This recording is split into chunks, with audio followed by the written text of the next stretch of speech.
What's up, world? It's your girl Katiana on air, and today we're bringing you a special interview with Sylvan LaCue. How's it going?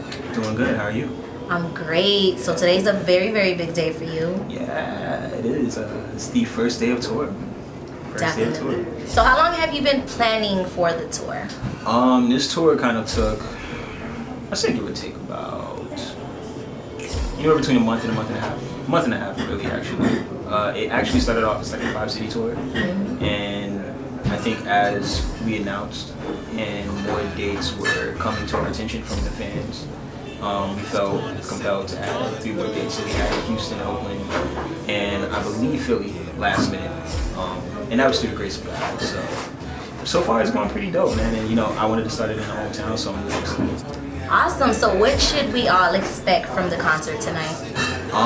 Just a really good time. It's gonna be a really, really good time. I think this is a special moment, at least for me personally. The people who love my music and have listened to my music for a while.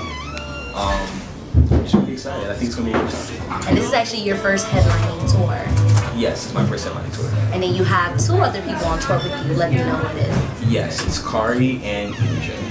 Awesome. So what should we expect from them? Kari is a really, really, really great MC. So is EJ as well. It's very promising.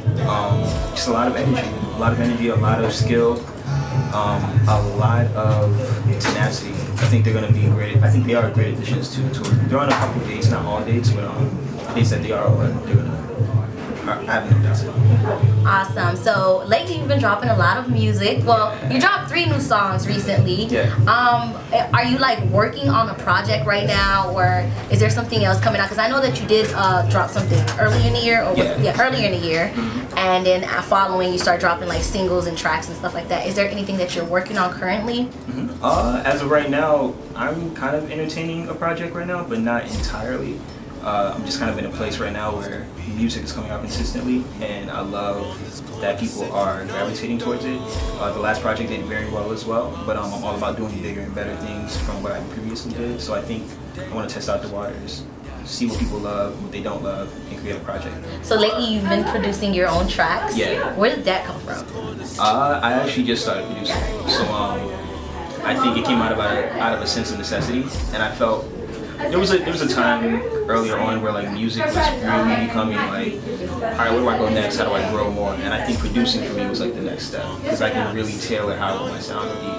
And I think just out of a necessity to do it, I just started fucking around, and I was like, oh shit, I actually really can do this. And behold, 3 songs in, all self-produced by myself, so it only adds to the loner shtick. You know what I mean? It's pretty cool. Best Me is like my favorite one right now. How did that come about? Yeah, that's my favorite one right now. And then the one that you is right on top of my tongue. Don't tell me. Don't televise. Televised. Yes. Definitely. All were accidents. I think Best Me wasn't even supposed to happen. I think I started the record and it was something else completely different. And I actually had a record I was going to put out with Master Dynamic. It's completely done. It was produced by Lindsay, but the record was, I think, being in use by somebody else. And I was like, all right, well, I need a record. I need to meet this deadline. And I had this beat that I just completely made. And I was like, oh, well, maybe I can do something to this. And Best Me came from a real place. I was really going through some things internally, and it just took off like crazy. It spread like wildfire, and it's doing really well right now. And I felt like that kind of gave me the confidence to keep going and pushing the boundaries with my production and really honing in on it. And dropped the Truman Show, and then just recently dropped Televised, which is doing really well. Yes. So yeah, man, it's a new understanding for me, and I'm really excited about music again. Well, I can tell, like Best Me, I was saying you sound much more comfortable. It sounded like you were letting it all out. Yeah. And I was just like, this is like one of my favorites that I'm kind of listening to now. So Televised, you're talking about a whole lot of things on Televised. Tell us about that. I know it's probably like the presidency and all that stuff going on. That's why that track probably came about. Tell us a little bit about that. I think when Trump got elected, I think a lot of people were angry. I mean, of course we're angry, but I think it was just I had a lot of conflicted emotions going on. Also because I was looking at myself, like I didn't vote, like being very honest about it. and it kind of hurt me in a way where I was like almost blaming myself. And that's why the song is called Televised. It's really, I'm really talking to myself. It's like, do you want a revolution? Like, that's kind of what I'm asking myself that. It's like, yo, you're sitting on your ass. The revolution will be televised. You didn't vote, you didn't go out and play your part. And that's kind of why I never wanted it to be a protest song or like a political civil rights record. It's just more of a, yo, is this what you really want? Do you really want change? You know what I'm saying? Because it's not going to come from not voting. It's not going to come from sitting on your ass and doing nothing. It's going to come from you actually getting out and making an effort to do something about your community and people around you. Yeah, that's where that record came from. So you're now based in Oakland. Yeah. What is life like in Oakland right now for you? It's comfortable. You know, I'm not really a big fan of LA's like Hollywood scene. It's not really like for me personally. Plus, my fiance is from Oakland, so it just kind of makes sense to be in Oakland. And the vibe is great, man. I've learned a lot being there. I've grown a lot being there. It's a great sensibility towards being able to express myself. Everybody's just comfortable with who they are there, and that's really all I'm about. You know, but Miami is home. You know, South Florida is home at the end of the day.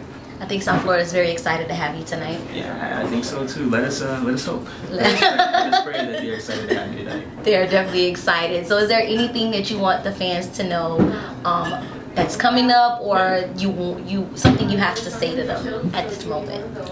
Thank you guys for just continuing to support me, to support my message and support what I'm about, and just continue to stay wise. And you guys are the reason why I'm here, and you guys are the reason why this is happening. So thank you, bottom of the heart. Appreciate you. Thank you so much, Sylvan. Of course, thank you. We're gonna get this show started. Concert time.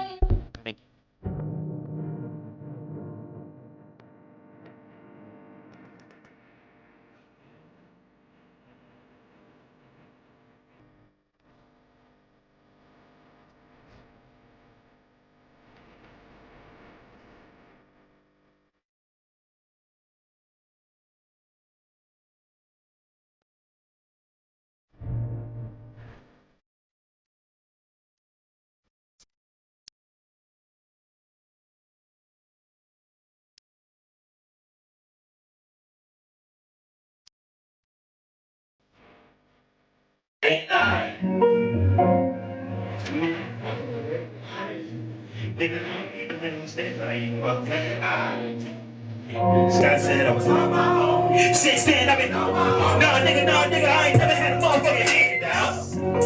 A bunch of mistakes in my past, trying to stick to it.